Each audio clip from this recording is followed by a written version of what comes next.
Are we live yet? Oh, we are now, just now, when you said that. I'm Brent Leary.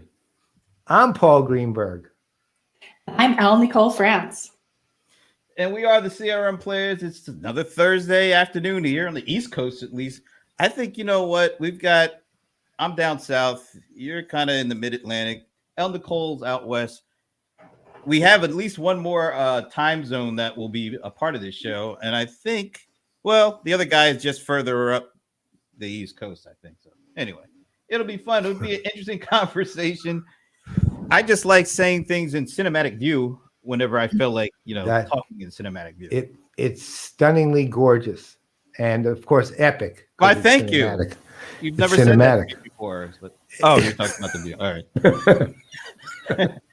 Anyway, we can't start a show without Mr. Sven. Oh, he's cycling his languages back again. We're back to English. We're back to English. At least for now. Hey, Sven. Good to see you, Sven, as always. And it's good to be back. We got a lot of stuff to talk about. Well, we're actually going to talk about one subject kind of like deeply. We're going to go in. We're going to go in on the acquisition. The acquisition I'm talking about. What is it again? No, I'm just kidding. Microsoft buying Nuance. Is a lot of nuance to this acquisition. I need a drum roll. No, you're not going to get one for that. Not a chance. Now, look, Bob is coming in speaking Spanish, and Sven is speaking English. Is that Spanish or is that just street? I don't really know. Well, you never know with Bob. Good to see you, Bob. No, we're going to get really in depth in the recent acquisition of Microsoft of Nuance. We've got two of our favorite buddies that are going to help us with that in a couple of minutes. We'll introduce them in a couple of minutes. But before we do any of that stuff, we do have a couple of announcements for stuff that's coming up, right? Wow, that was a lot of static there for a second. Are we all right? Good? All right. So before we get into this show, we want to at least update you on a couple of things going on here. So let me bring up the visual aid here. And next Tuesday, why don't you take this one, Mr. Greenberg, sir? Yeah, also, this is a good one. This is the run-up that the players are doing to Pega World, which I believe starts May 4th, right? So last year, we had the opportunity to do a run-up, and we had a fantastic conversation with, I think it was Don Sherman last year again, right? Who's always fantastic. This year is a treat and a half. Let's just say that. We have Alan Trefler, the founder and CEO of Pega World, of Pega Systems. And look, two things characterize Alan. He's absolutely straightforward. Well, three. Absolutely straightforward. He's incredibly smart, and he's hilariously funny. And that's a hard combination to beat, too. Oh, well, he's a treat, and this will be an amazing conversation. I think we have about 200 roughly people already registered for the event, somewhere around there. And it's still it's Tuesday, so there's still plenty of time to register. And what we like for people to do, in addition to register, and of course show up, if you do have some questions that you would like to ask Alan, we'd see if we can get him in there. I mean, we don't get a chance to, talk to Alan one-on-one like this. So we're going to have like 45 minutes to an hour or so. And a lot has happened over the last year. And then Pega has done some really interesting things. And they're on a roll. Yeah. Not to mention, the best band winner for BYOB. I was going to say, plus the talent on display is pretty impressive. Word on the street that Alan, and we can ask him about this to see if it's true or was just rumor. Alan actually mentioned their victory on their earnings call. The BYOB victory on the earnings call. I thought I saw that blip in the after hours go up around the time I heard he mentioned that. So, well, I actually think their revenue went up as soon as that happened. Well, yeah, I think this is the first year that they crossed the $1 billion revenue mark. And it just so happens to be the same year that, well, I'm not saying it just could be just coincidence, but I don't know. There's too many things that happen amazingly well that tied to this show that are to make it coincidental.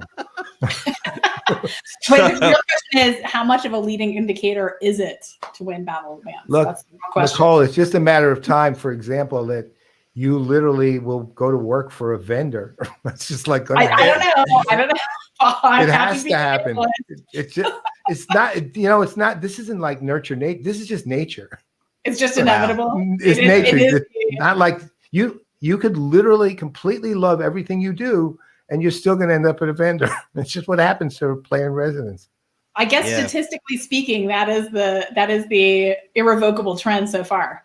So far, it's 100%. like it's kind of nice that happens, because it makes us look better. Somehow maybe, but it also does feel like put a void out there. So it would be you leaving would be a horrible void.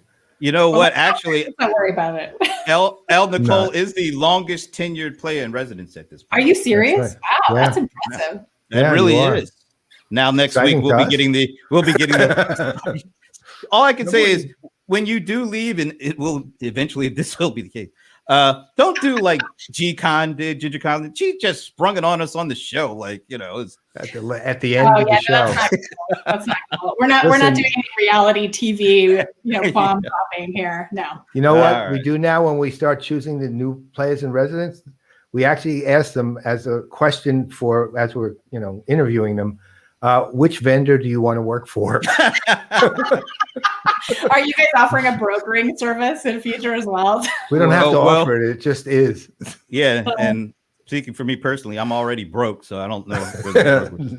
All right. So we just next Tuesday, try to join us. And if you do have something you'd like us to ask Alan, put it in the comment, and we'll actually sign up, because there's a LinkedIn event page for this, and we'll make it available for you. And then leave comments on the page, because that'll make it a lot easier.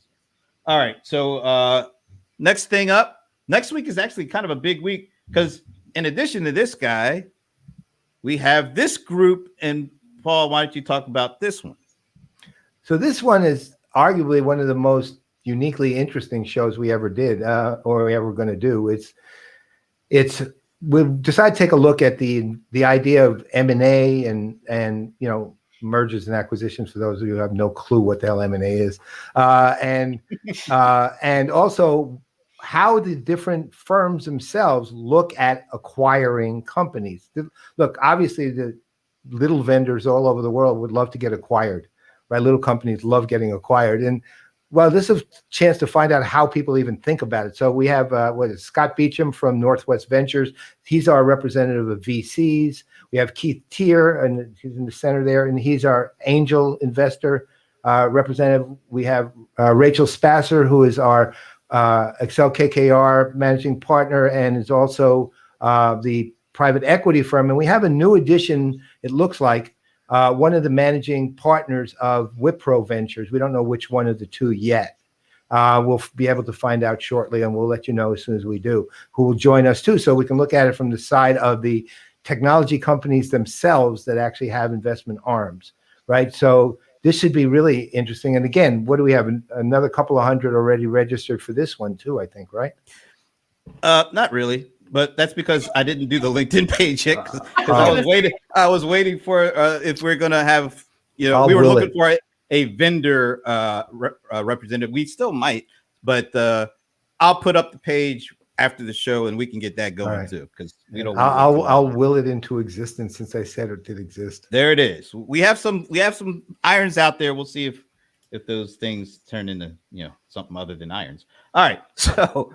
The last thing before we get going, I don't even know what's next, but I know there's something that we're supposed to. Oh, I know what's next.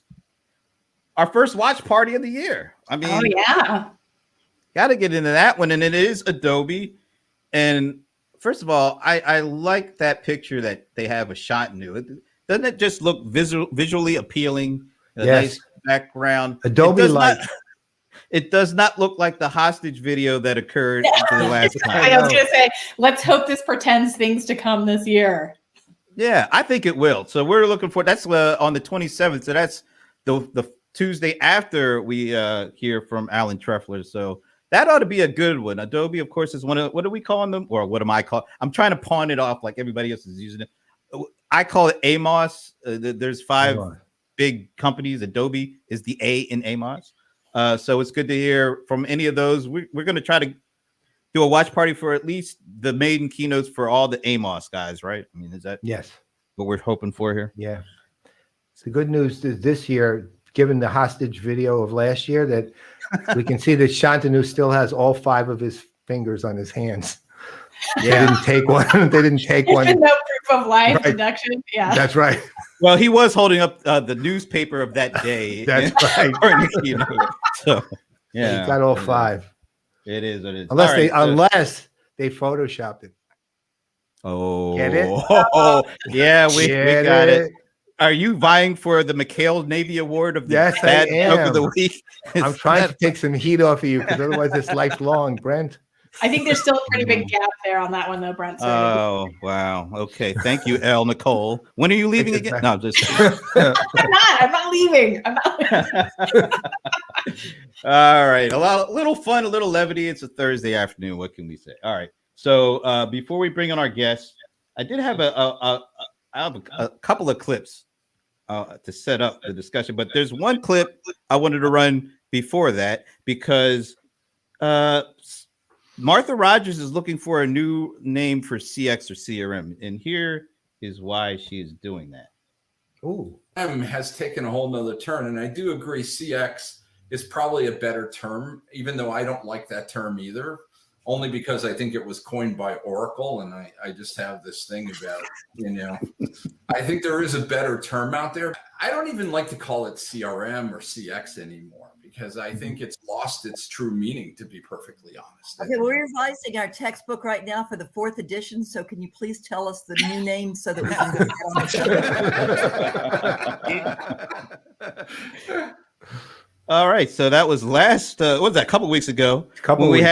It was the CRM Wonder Year show with all these pioneers in the industry talking about way back when. They talked about way back when for like 2 minutes of the hour because they just really wanted to get into what's going on now. But I just love that little piece where Martha look, we're trying to get our new book ready.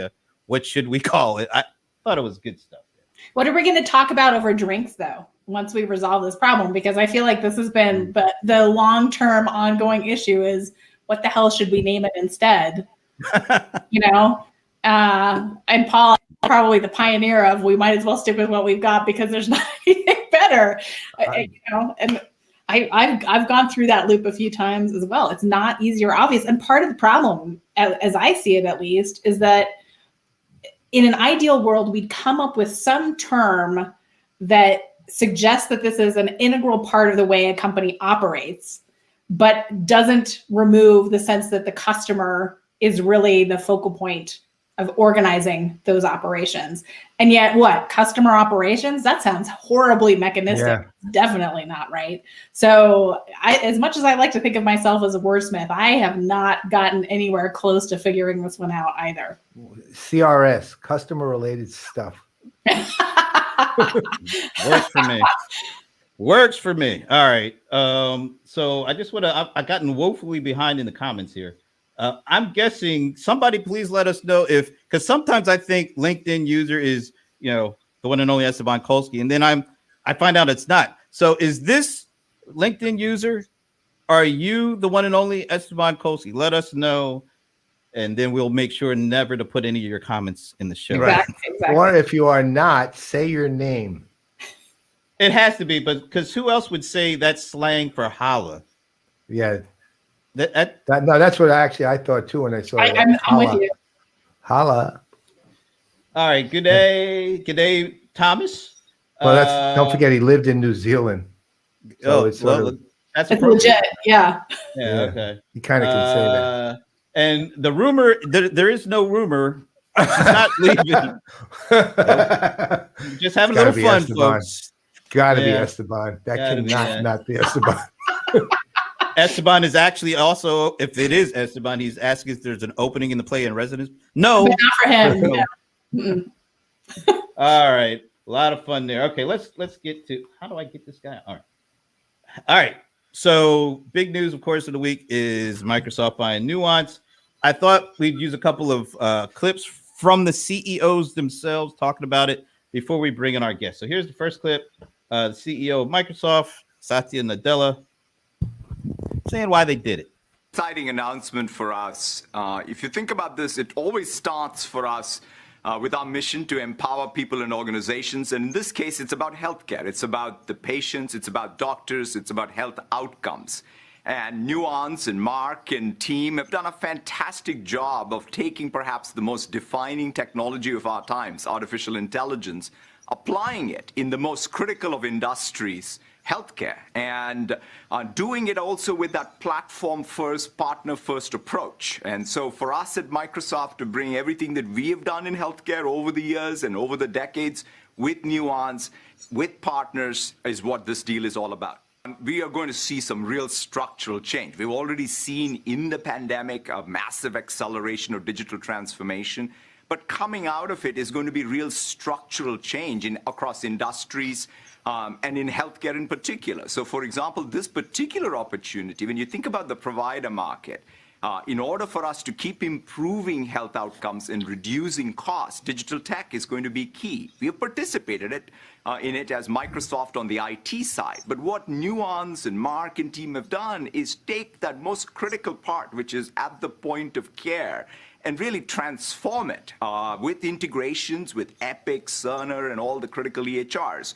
And so to us, it'll double our total addressable market as Microsoft going forward. Not only will we be able to serve all the providers with everything we do in Microsoft 365, Dynamics 365, Azure, but Nuance will be able to help us deliver these AI-first solutions for doctors and radiologists and overall clinical decision support in partnership with the rest of the ecosystem.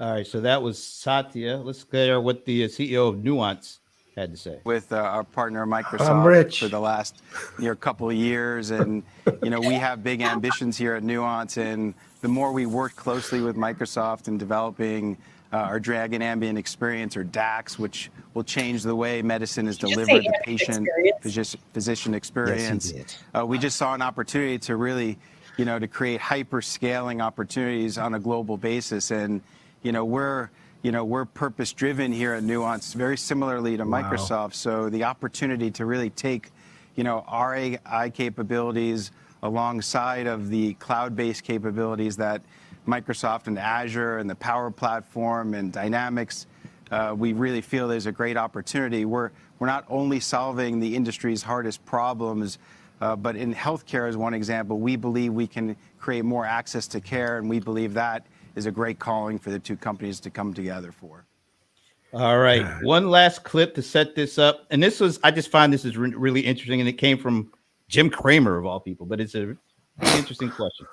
Been able to crack the near oligopoly of Cerner and Epic, but if you can somehow get their data, which frankly Mark already has great deals with them, wouldn't you be able to make it so that we would, as individuals, know exactly? We can put it on our watch, we can put it on our PC, which of course is a Microsoft PC. We can make it so that everybody would be able to be in control. We would be in charge of our healthcare if you guys pull this off. What do you think? Jim, I come at this from fundamentally empowering, enabling the providers. Because, as tech companies, sometimes we overstretch what technology on its own can do. Ultimately, I want my healthcare to get better because of great doctors spending more time with patients. And so the approach we are going to take, Jim, whether it's what Nuance has taken and what Microsoft has taken, is historically work with a broad ecosystem. In this case, EHRs, Epic, Cerner are critical. To your point, they build the databases, which then get used by the Providences and all the other healthcare providers in the world to provide great healthcare. So I think sometimes we sort of think about this as somehow one party doing it all. I just don't think complex industries work like that. Complex industries work to better everyone if there is a real ecosystem approach where everybody does good stuff in their swim lane versus trying to stretch and do everything. So that's at least how we will approach. We know something about AI, Nuance knows something about AI, we know about cloud, we know about data. EHR vendors like Epic, Cerner know about databases in healthcare. All that ultimately, though, is just technology to help provide. All right, so there's a lot to dig into there on that. But before we dig in, we need to bring our guests on because I'm sure they probably have a little something to say. about that. While you're doing that, I got to ask, do you realize that I was listening for it too, that not once did Satya Nadella or Nuance's CEO use the word voice? Come on, you just blew it for me. That's what I was hoping to do, to expose. Oh, come on, man. So that's 2 weeks in a row. Right. It just proves we're of one mind. All right. So let's bring on.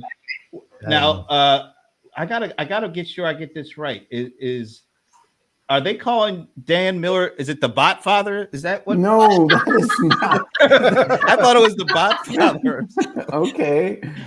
Oh man. All right. Well, so the lead analyst and founder for Opus Research is Dan Miller. Right. Thanks for joining us. I still think Happy the Bot to be Father here. would be a kind of cool I name. do too. I like it. Bot Father. I wish bots weren't all about viruses and spam, but okay.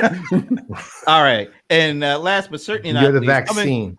coming to us all the way from Ireland, my Irish brother, Paul Sweeney, is here with us.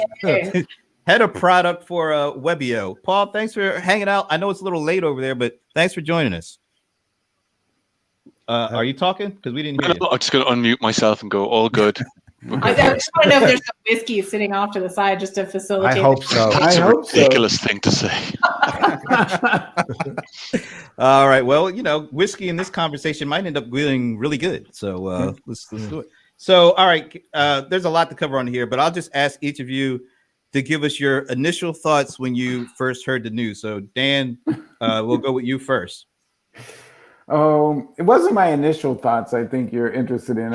We were fielding questions. Did Microsoft overpay? Why didn't voice come up? And I do have an answer for that. And what? How would they define success? Which I think gets kind of fascinating. And, because they're all sort of interrelated. I dug out a shirt that I put up on your LinkedIn feed that I was at the Microsoft Speech Server launch in 2004, where, because whether it's speech or voice, it's been like a fetish for Microsoft. I mean, Bill Gates himself said that speech is the ultimate user interface that they're going to strive for.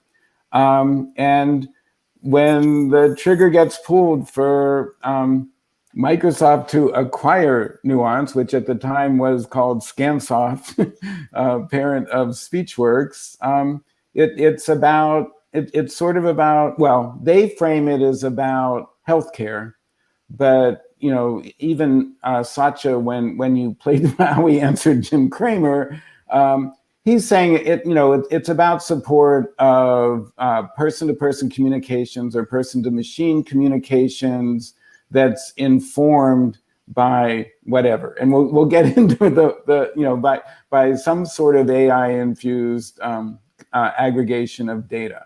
So that so let me stop there because I want to hear what we all have to say after that. Paul Sweeney. Yo, I can leave it at Paul. How many Pauls can there be? So Dan's points are exactly what you'd hope an analyst would think about. I was kind of going, what does this mean for conversational AI? What does it mean for the kind of space that I spend a lot of time thinking about and working in? And the thing that occurred to me at the time was, is this the same kind of moment where for the voice AI, conversation AI, is it the same kind of moment as when the US Army put down a $20 billion order for the AOR stuff and said, okay, hold a second, we're really going to get a lot of value out of this. And they made a huge order and just kind of validated and underwrote the industry. So I'm just wondering, is there, on a meta level, some sort of kind of, okay, this is a big bet. We think it's worth kind of investing in. So that was my first thought, and then over the couple of days, a couple of other thoughts have kind of made its way through the marshmallow of my brain. It's a lot of saturation going on there. So some of the things that just occurred to me just about general competition. I remember having a conversation with someone around 3 years ago, just in relation to kind of ConverCon, the conference we were running, and it was can smaller companies compete in this era where AI may actually, the benefits might kind of flow to the big platforms very quickly, and the innovation is kind of baked into the big platforms very quickly. So where and how do you compete, and is it sustainable if the big platforms kind of control the AI very, very much? So there were my two thoughts initially. Hey, can I chime in just because of that? So,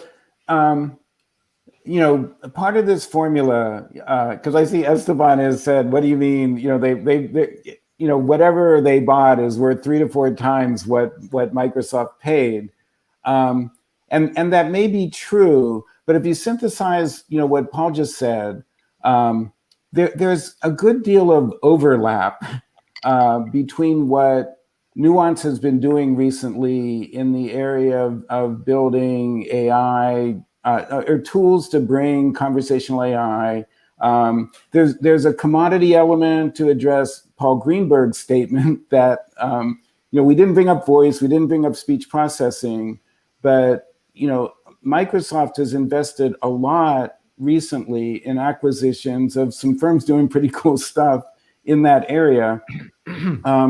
They have Lewis, which is adequate or more than adequate ASR and TTS and building blocks.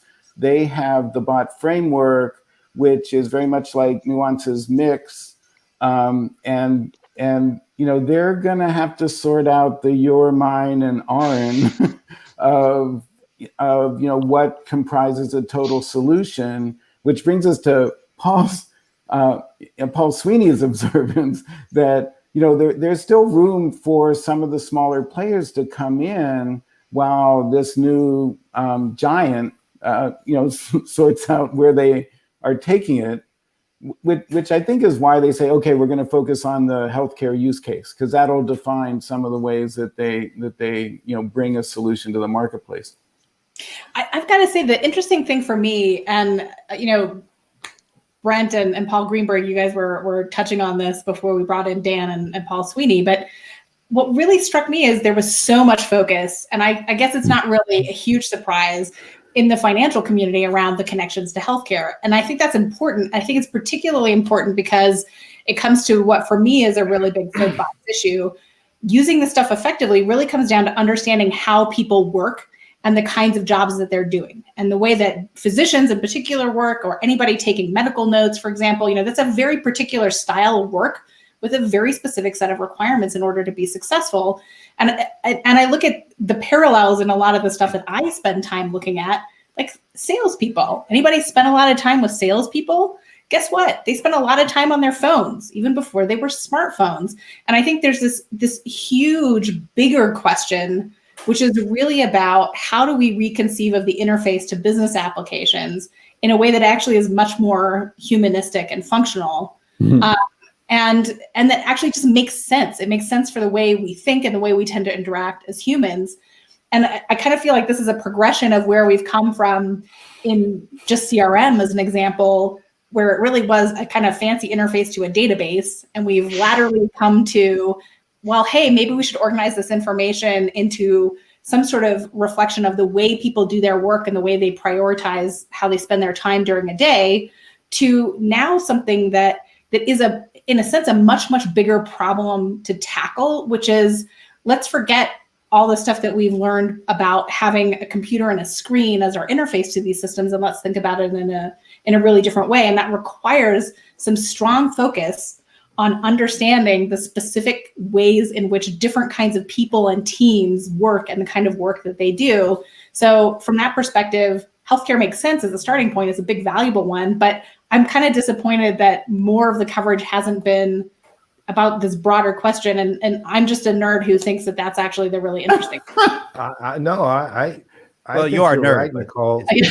I honestly do. I'm sitting and thinking about Microsoft's actual acquisitions, their potential acquisitions over time. And this more goes to Microsoft than Nuance per se, but also Nuance from the standpoint of, they have products like, what was it called? The bot product, Mix, Nuance Mix, right? Which is a enterprise bot product, basically, it's a product, but the same time, there's value in it. They have their their more personal products, like the ones we all knew Nuance for originally, like Dragon Dictate and all their successors and things like that. But think about Microsoft's, one of their prior recent acquisitions, ZeniMax, right? That's a gigantic gaming company. It's gigantic. It's like iconic and gigantic.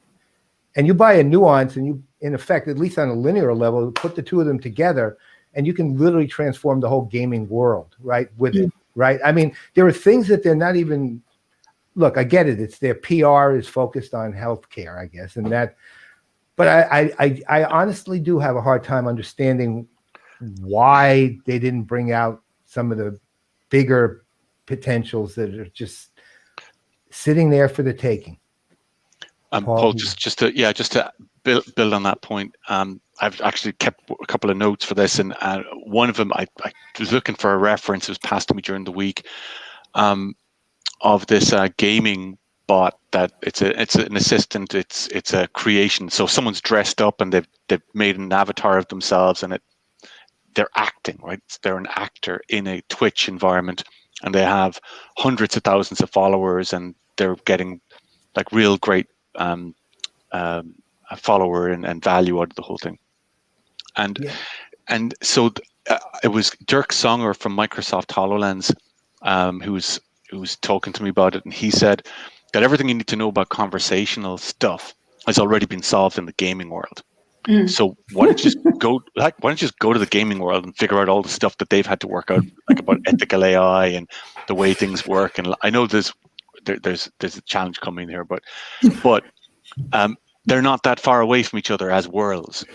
And like into the future, you can definitely see how the creating of the Unreal Engine, that company, with like better conversational AI and better creation, you could be looking at a point in the future where you get some level of transformation of just the way everything works, because that's what everyone's looking for, is the next platform. Like, where's the next platform going to come out of? So that it just about the imaginative aspect of it, I think there's something imaginative that could happen there. I think the reason that they wouldn't have gone that way is when you look at the healthcare industry and you look at what happened in the States over the last year, you're looking at this massive shift in behavior, and you're saying, hold a second here, there's a huge digital transformation project, no mistake he used that term, and it's in healthcare, and it's an easy to identify. There's a great brand presence for Nuance in that market, and when you're making this kind of a message, stay away from the complex, keep it simple. What are you going to do? Going to transform healthcare, make it better with this AI. PR Thank you very much. So wow, he just did a mic drop moment, and he brought notes to this show. You were the first person to ever had notes to work off on this show, Paul. I don't know why someone who's drinking should have and notes. a bottle of and some scotch. That's pretty good. I don't know. Yeah, but as a former executive in strategic planning at Atari, and witness sort of the Atari. That's awesome, man. I remember mine. There is a lure of thinking that that all user interfaces, all the need for speed, all the need to communicate, was all crafted to support gaming and control.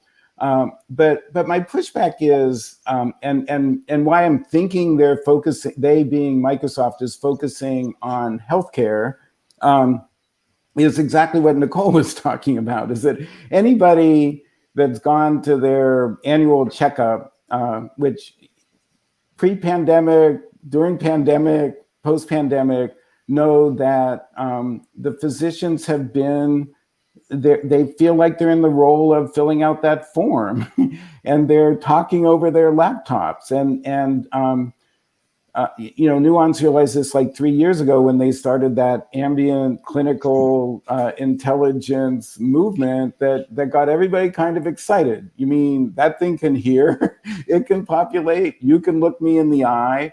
And this is about sort of anticipating the future human to human conversations, human to machine that are defining customer experience across. And just as Paul was saying, that gaming is sort of the harbinger for what we're going to need.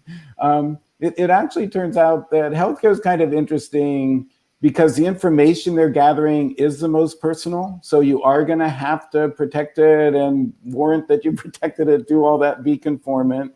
And that, through apps and whatever, they're pretending to give the patients a modicum of control over their own personal information. And I know there's a lot of stuff going on in the background there that makes it really, really hard. But it's go ahead. So just because it's been on my old noggin, the bit I'm kind of looking at is there you are with the doctor. The doctor's taking the notes. You've got an intelligent assistant. It's taking your notes and it's doing all the stuff that Nuance would do. Or right, what is it doing more because it's part of Microsoft? Right. That was my first question. So that interface, let's just take it. All the doctors, they've got the machine. They're taking the dictation. They're extracting information, filling fields, doing all that. What more do they get from being part of Microsoft? What does Microsoft add to that relationship right there between the individual and the doctor? And I was struggling to find out what that was. And I don't know. Is there more? That just gets down to dollars, if you ask me. It's like Nuance announced this model for this type of interaction, people to people and people to their own data, and they weren't going to be the one to pull it off. So Microsoft is the global thing that it is, and well, here's the other thing. I mean, if you think about EHR as kind of the ERP system for healthcare, then it does start to get really interesting because Microsoft understands the context of operations across an organization. And to me, the connection point becomes really interesting because it is about how you connect that data that is in the system that is very much designed for a narrow set of users. And again, dare I say parallels to CRM, designed for administrators and not for the people using it. Yeah. But when you put that in the context of customer interface operations, workflows, the ability to put this stuff into a broader context and to manage it more effectively, plus with the interface that lets you do something in a much more naturalistic way. I mean, to me, the possibilities really become immense. And we're just scratching the surface of what we might be able to do with this because we aren't then limited by the kinds of interfaces that we've basically all come to take as read because that's what we've used up to this point. You know what? To even expand on that, Microsoft is sort of this particular acquisition is sort of uniquely positioned well for Microsoft to make of all the companies out there, really.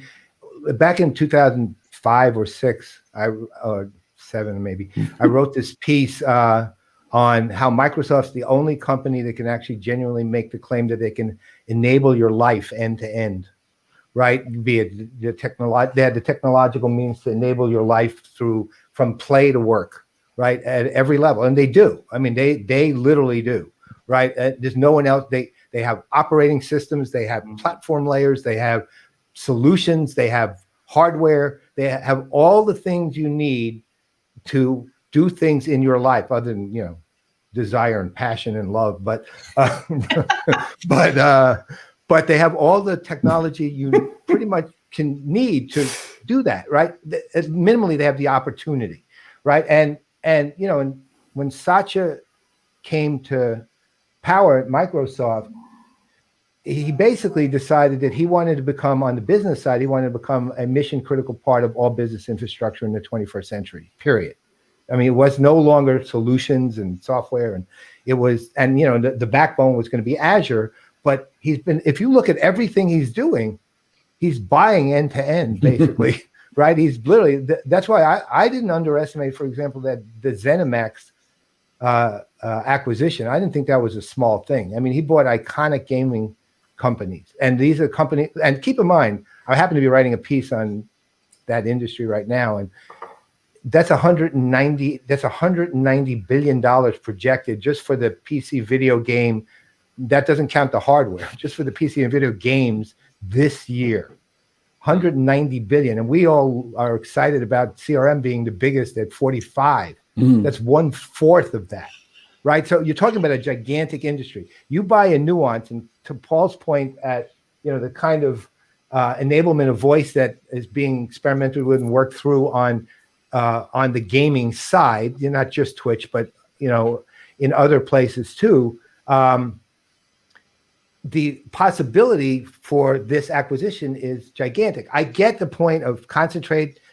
I think both of you have kind of made the point of, well, everybody's been making a point except me, about keeping it simple, which was absolutely right. It's one area, healthcare, and healthcare area, to Josh Greenbaum's point, is broken and is ripe for a dramatic transformation right now. And these give the tools to make that transformation. Gaming's not broken at all. Gaming is actually a very mature model that's working. But it's a huge potential enhancement there. We can probably name it, and to your point, Dan, about, some control over your own personal data. I mean, your own personal data, healthcare, exposure, personal data, financial services. I mean, there's a million places you can apply this to. And I think, honestly, after some reflection, that given everything else Microsoft's doing, this might have been the perfect linchpin of an acquisition for them.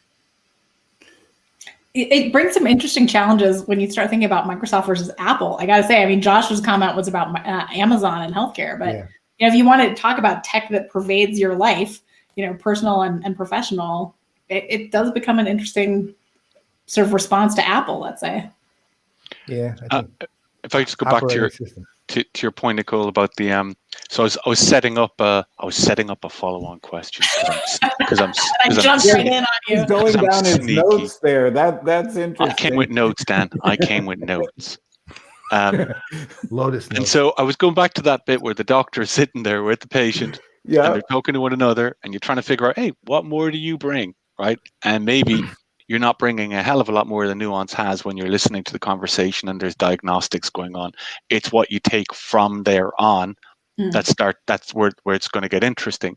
So one of the things I was trying to think about was if you take a personal stack, right? So it's the doctor, patient, and the data that sits between them and around them. And then you think about, well, how does that go to a team context? How do you share that, like a number of doctors, a number of nurses, a number of patients, and a team context? How can you make that data work better there? And then how can you bring it to an organization context? And if you have a theory of how you can bring and surface more data because you've got that Nuance front end data, and you've got some theory about how you're going to like accelerate that across everywhere, I think that becomes interesting again. But my brain got fixated on an example. We had at ConverCon last year, which was Medex Note. They're a small Irish company. They're in the NHS in the UK, and they were saying, look, we're talking to doctors and nurses on the shop floor, and they've got WhatsApp, and they're WhatsApping customer information back and patient information. Hey, what file is that? We're not going to send you. If I'm going to photograph it, I'm going to send it to you. This is the person. This is their file set, and it was like a nightmare, right? Everything was working fine, by the way. Hospitals working super smoothly, but nothing was compliant. So it was like, okay, the theory is kind of proven that if you had much faster, much better communication cycles, much more like just rapidly moving, better integrated stuff happening, everything would move faster. And like a Toyota manufacturing system methodology, you've less stuff in progress, right? You've less stuff waiting to be processed. The flow would work much better if everything was truly digitized. So I don't have any doubt that the velocity of everything would happen much better. The triaging would happen much better. Like there's a quantum of improvement waiting to happen. It's just that it's that bit at the front end that's the proof point of everything else. Like if you can't get that information in quickly and you can't get it out in a way that works for all the other systems, then you're kind of stuck with the productivity that you get at that kind of doctor-patient level.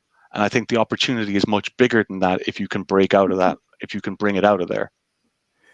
And can I commit the heresy of saying, I think all the attention to healthcare is kind of it's kind of a distraction while they sort out the real stuff of how all of these solutions are going to fit together, including, as my colleague Pete Hedrick said on the comments, that Nuance has put a lot of investment into behavioral and voice biometrics, along with AI, doing a better job of authenticating who's talking.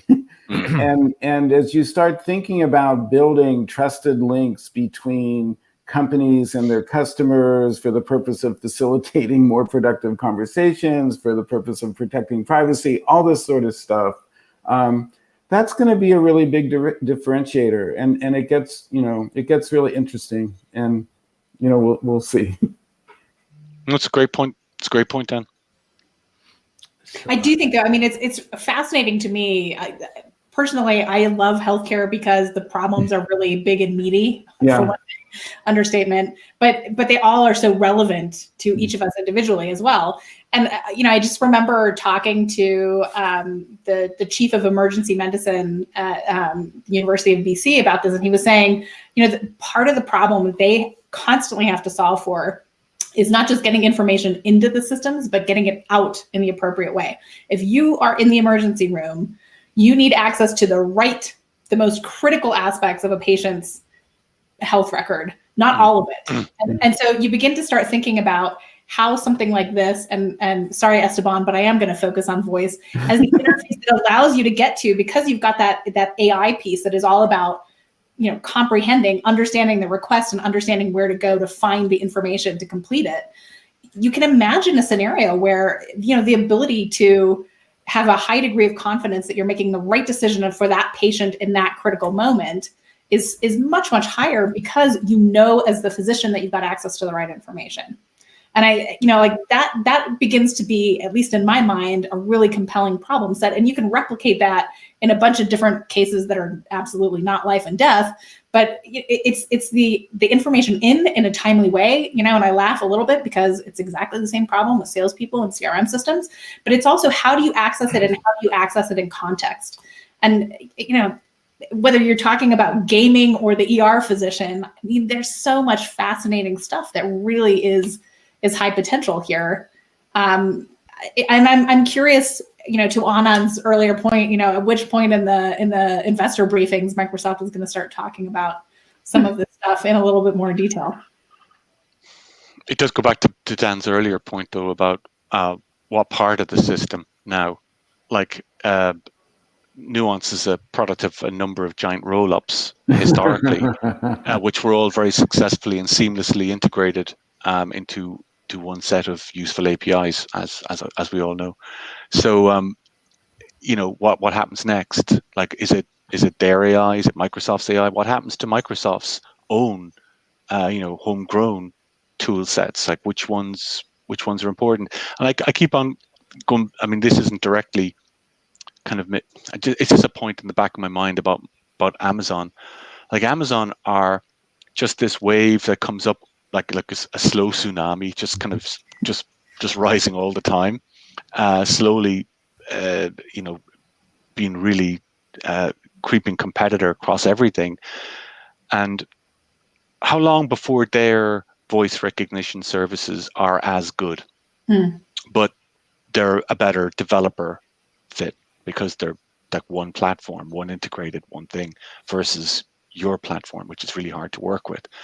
And I think what I'm hearing from kind of a storyline point of view over the last month or so, from just commentators and people selling their wares in the market, is or Microsoft is a great place for privacy, security, trust, and if you want to build your application in that environment, then it's a trustworthy.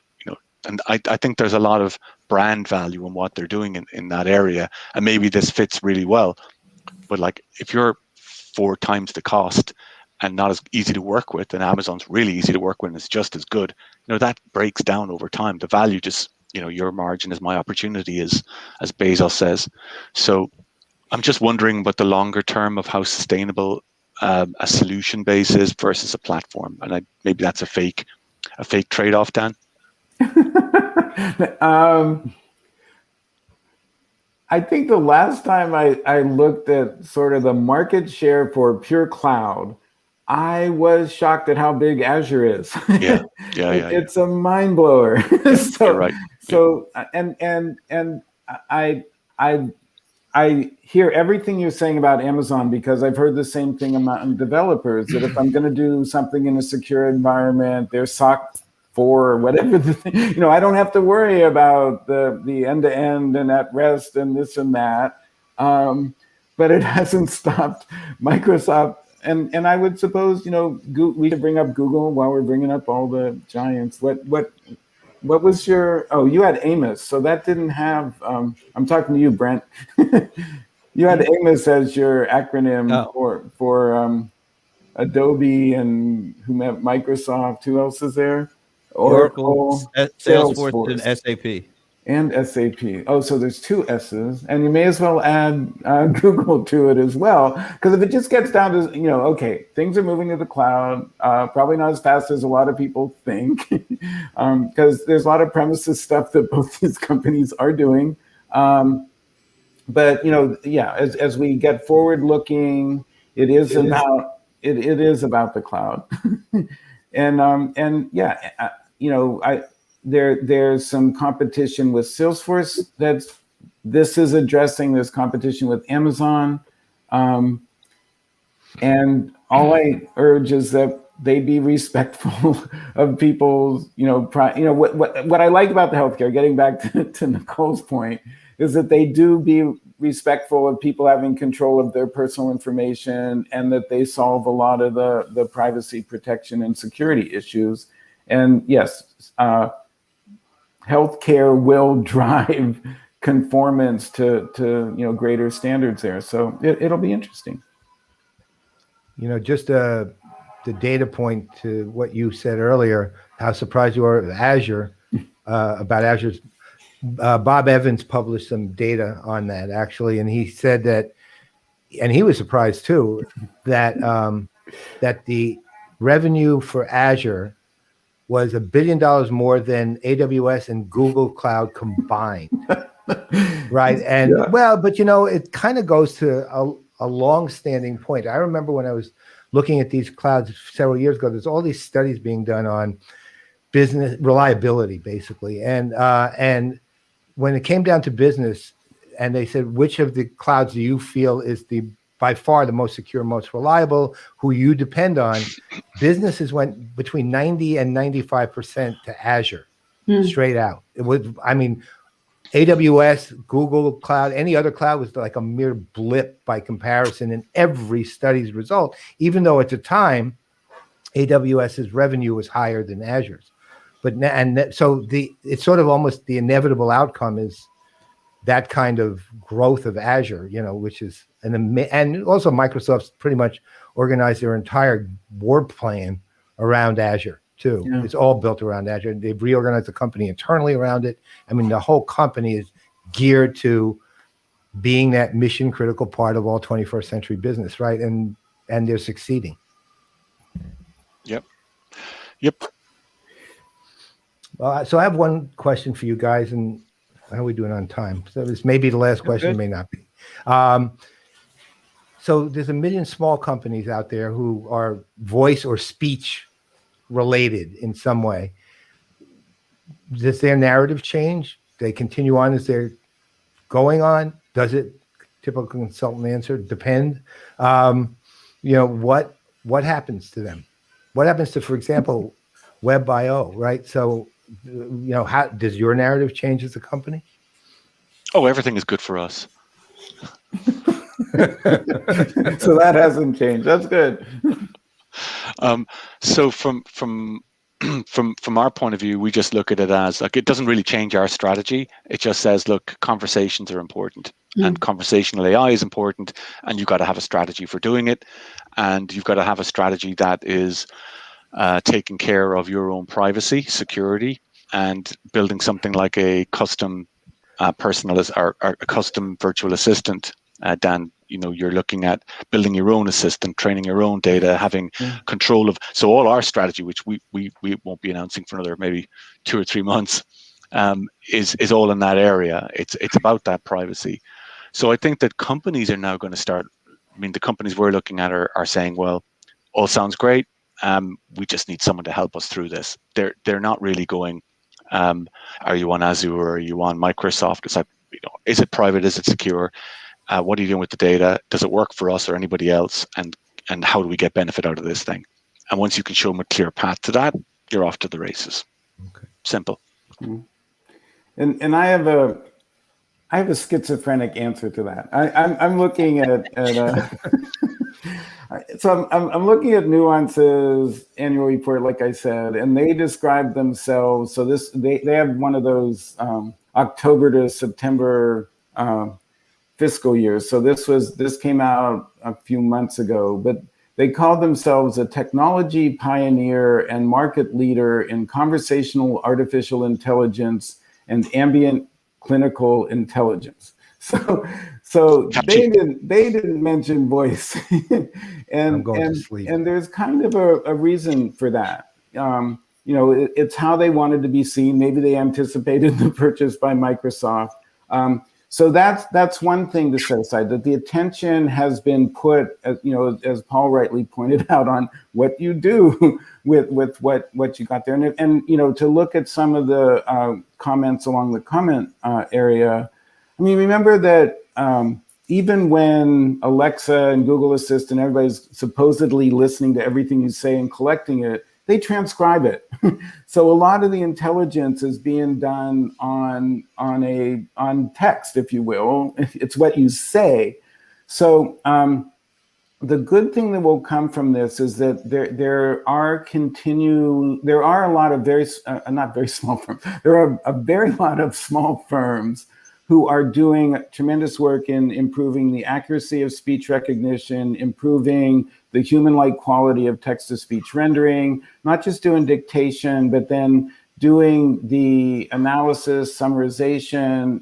There's a raised expectation that this voice stuff can be, which used to be characterized as unstructured data, blah, blah, blah. But there's probably a category that we call voice data, or conversational intelligence, that this kind of merger will expose, that we aggregate from a number of sources, could be in the CRM, could be what people say. And our argument is, this purchase and the multiple exposes the known value from some very smart people of voice intelligence. And that is, the first party data, what we say and close to what we mean, that gets ingested by these enterprise systems. And if all goes well, and with healthcare being the first set of use cases, we'll start seeing how it operates on people's behalf. So I'm an optimist. I'm just curious, because it seems to me like we have the classic AI conundrum, as we do in any context, which is you need the big building blocks to make it happen, and then you need to really focus in on very specific and clearly defined problems to make it work effectively. And even if we talk about voice as an interface, we're talking about a massive, massive number of scenarios and contexts that unless I've really got the wrong end of the stick, we have to address in quite some level of detail in order to really make it happen and feel seamless and humanistic. I have a super example for you. I'll give you offline. It's really, really neat. Oh, nice. Let's go into it now. We're running out of time. We're running out of time, I think. You can do it. It was an example of, the motor vehicle testing. Every year you have to have your car MOT'd. And so the guys going around with their forms, right? And so there was an experiment where they went in there and they did the whole thing as a voice assistant. So the mechanic was walking around the car and saying, "Oh, the front light's broken, wiper's not working, needs new oil." Did the full MOT, and then it was filled in, voice forms, all done, right? Slick as. And then it was a really good experience. And then the legal people went, "No, it's not an actual real MOT because you haven't written it out. It's not actually. It's not legally compliant. Did it involve a fax machine, Paul, as well? Faxing me, right? But it's really interesting that it was there was so the nuance of that situation was the researcher who was in the garages looking at the mechanics noticed that they were all using yellow notepaper, and he said, "What's with the yellow notepaper?" And his wife was oh God, I'm after forgetting the word, and very difficult to recognize words when you write them. What's that? You've dyslexic, maybe? Dyslexic. Thank you very much. I nearly went anorexic, but that's wrong. Dyslexic. Maybe I have a touch of it myself there. And so they found that nearly 30% of the mechanics were dyslexic. Wow. Right. Wow. So there's a stat. Right. But I'm writing that down. Where's mine? But I said it to somebody else. I said, I've learned this incredible thing. They did it on the field, learned this voice stuff, and it's amazing. And they went, yeah, we found the same thing. We've a hairdressing salon software, and we found that all the notes coming back from the hairdressing salons, they're obviously dyslexic. There's a ton of dyslexic people in this environment. We actually have to change some of our predictive stuff because of this dyslexia. Wow. And so like that stuff about going big or what happens or what could be done if things go big or they're exposed in the right way. Imagine if that legal constraint was taken away. Someone with influence said, look, you should be able to authorize, i.e. this is me, I'm the mechanic, you're the customer, no, authorize that is your car, we're authorized, now let me do my analysis through voice. That would change a lot of people's lives. And therefore, I think there's a lot that actually could happen if that was if things were authorized, both from a I am who I say I am, but also that the legal implications of these things were changed, the context in which they work. So I just wanted to share that as a specific case. Good stuff. Dan, you want to close us out? And meanwhile, here on Earth,